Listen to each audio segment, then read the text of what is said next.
안녕하세요. 고릴라TV 구독자 여러분, 박창윤입니다. 오늘의 주식을 통해 하루에 한 종목 선정해 우리가 투자 포인트와 전략에 대해서 함께 고민을 하고 있죠. 오늘 제가 주목하는 종목은 바로 현대로템입니다. 국내 대표적인 방산주고 단순 내수가 아니라 수출주로 변모하고 있기 때문에 시장에서 재평가를 받고 있죠.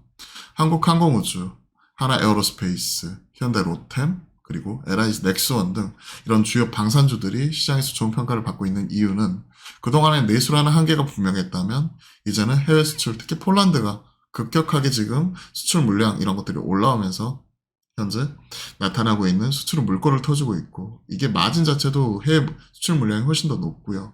그리고 수지 잔고가 급증하고 있는 상황이기 때문에 향후 실적 전망도 밝다라고 표현할 수가 있을 것 같습니다. 자, 현대 로템을 중심으로 관련 내용들 점검해보죠.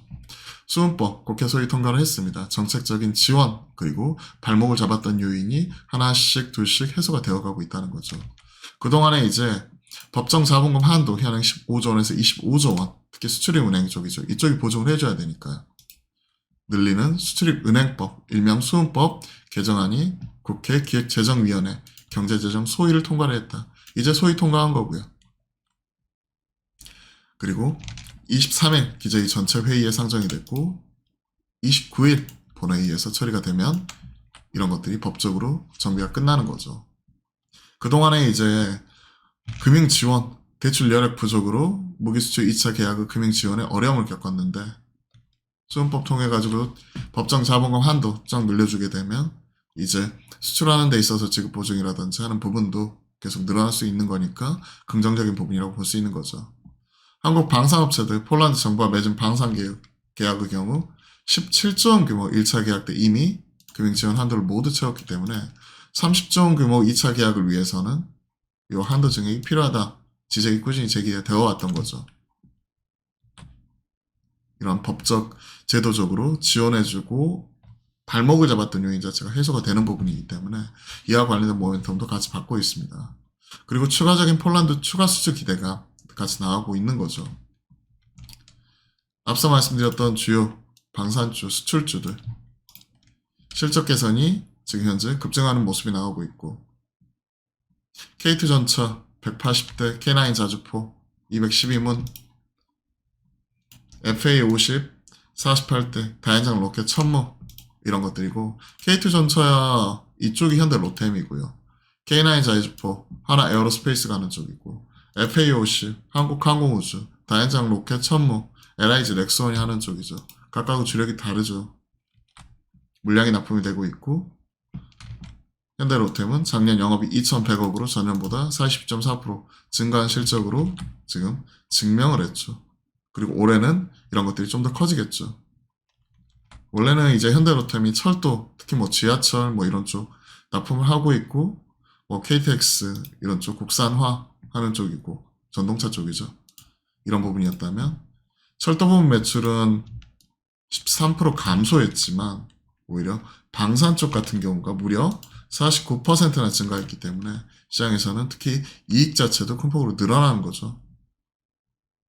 현재 K2전차 계약 물량 180대 중 28대 지난해 납품했고요. 기본 계약 물량 1000대 중 잔여 물량 820대 달하는 만큼 2차 실행 계약 신속히 좀 체결해야 된다라는 숙제도 같이 갖고 있습니다. 중동 이것도 지금 열려있는 거죠. LIG가 아랍에미레이트에 이어서 사우디에도 천공2 수출 성공을 했죠. 계약을 맺었고요. 이쪽과 같이 지금 들어가는 쪽이 현대로템이 전차 쪽 K2전차. 현대로템은 다목적 무인 차량, 전동차 이런 쪽 기반, 기차 기반으로 지금 뭐 방산 쪽 수출하면서 특히 전차 쪽 잘하고 있는데요. 이 다목적 무인 차량에 LIG 넥슨원의 유도목이 현궁을 탑재한 모형 전시가 되었다. 같이 가는 거죠 결국. 그리고 ADS 탑재 디펜스 드론 비롯해 유도무기 비공을 탑재한 다목적 차량 선보였다 하는 부분이니까 결국은 방산 수출이 뭐 하나 들어가는 게 아니라 뭐 탱크도 팔고 미사일도 팔고 전투기도 팔고 다 하는 거죠 뭐 이런 쪽. LIG 넥스원 관련돼서 최근에 수주 잔고 이런 것들 보면요. LIG 넥스원이 작년 4분기만 9조 원 넘는 수주를 했고 기존 잔고 한 10조 원의 구전 더해가지고 약 20조 원 가까운 수주 물량을 쌓아놓고 있기 때문에 하나 에어로스페이스 신고가 이후에 넥슨도 따라가고 있거든요. 마찬가지죠. 로템도 오늘 가파르게 키 맞추기 하면서 올라가는 모습이 나오고 있습니다. 하나 에어로스페이스 신고가 계속 신고가 갱신하면서 올라가는 모습이죠.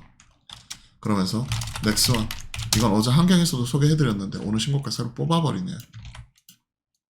따라가 버리고 그쵸. 그러한 상황에서 현대로템 오늘 10% 넘게 올라가면서 키맞추기 가파르게 나오고 있기 때문에 앞서 제가 뭐 전차도 팔고 탱크 그렇죠. 탱크도 팔고 뭐 전투기도 팔고 유도무기 뭐 이런 것들도 팔고 관련된 이제 레이더 시스템 이런 것들도 팔고 하는데 그런 것들 생각을 하면 결국 같이 방향성 같이 간다는 얘기예요.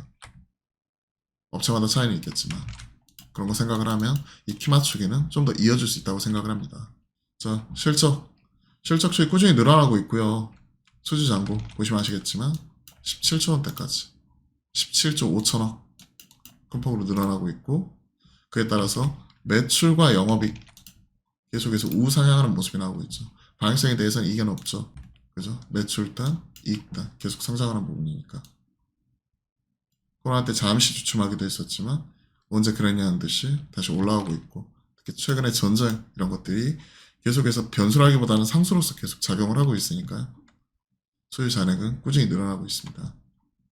실적 또한 이로 인해서 지금 당연히 같이 올라오는 거죠. 23년 3조 5천억에 영업이 2,100억이었다면 올해는 3조 9천억에 영업이 2,690억 정도로 지금 추정을 하고 있기 때문에 이런 것들 생각을 하면 방향성 자체 바라보면서 중장기로 보는 게 맞지 않나 생각을 하고 있습니다.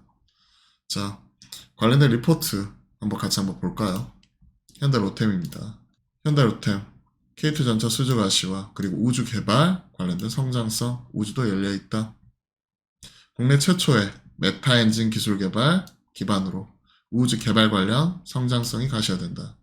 우주, 즉 방산 쪽 플러스 그건 당연한 거고 이제 우주 개발까지도 같이 얘기를 하고 있어요.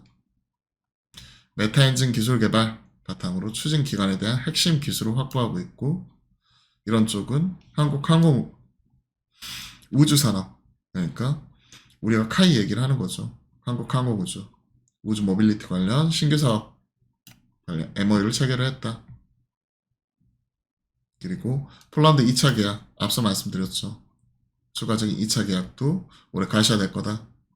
1차에서는 180대 수출 확정지였고 나머지 1000대 중에서 남은 820대에 대한 협상 진행 중에 있는데 이런 것들도 25조 원 약간 아쉽긴 하지만 법정 자본 한도 늘려줬기 때문에 발목 잡던 요인도 끝나고 이런 계약도 좀 더 빠르게 나올 수 있다. 폴란드 연립정부 총리가 바뀌었죠. 불확실성 존재하지만 방향성은 문제가 없을 것이다. 지금 기존 무기와 호환되는 새로운 무기 체계를 타국에서 도입하기 쉽지 않기 때문에 이게 파괴가 된다든지 하는 가능성 자체는 낮게 본다라는 게 중론이죠. 자, 관련된 내용들 쭉 체크를 해봤고 주가 자체는 빠르게 키 맞추기 하고 있기 때문에 일단 전고점 한 4만원까지는 좀 더 열어두면서 좀 지켜볼 수 있을 것 같습니다. 갭으로서 이제 갭 메우는 가격이 어제 종가 한 29,800원대 이런 부분이기 때문에 이 갭 메우기 전까지는 흐름 그대로 따라가 보죠. 자, 매수가 오늘은 초반 띄우는 형태로 그리고 눌림 매입 중장기 접근 말씀드리고 1차적인 목표가는 전고점 1차는 4만원 말씀드리고 손절가 이번에 갭 메우는 가격 어제 종가 기준이 29,000원대이기 때문에 리스크 관리 감안하면 좀 2.9만으로 타이트하게 같이 말씀드려볼게요. 자, 현대로템 오늘 점검을 해봤는데요. 도움이 되셨다면 구독, 좋아요도 함께 부탁드리고요. 오늘 또 목요일이잖아요. 오후 12시 30분부터 여러분들 점심 식사 드시고 오후 12시 30분부터 시작하는 화목한 소통도 많은 참여 부탁드리겠습니다. 실시간 소통 방송이니까요. 들어오셔가지고 궁금한 내용 질문 주시면 제가 아는 선에서 최대한 답변 드려보겠습니다. 그리고 제가 환경 방송이나 말하지 못했던 이런 뒷얘기들 이런 것들도 좀 재미있게 풀어내니까요. 많은 참여 부탁드릴게요. 그럼 오늘도 화이팅입니다.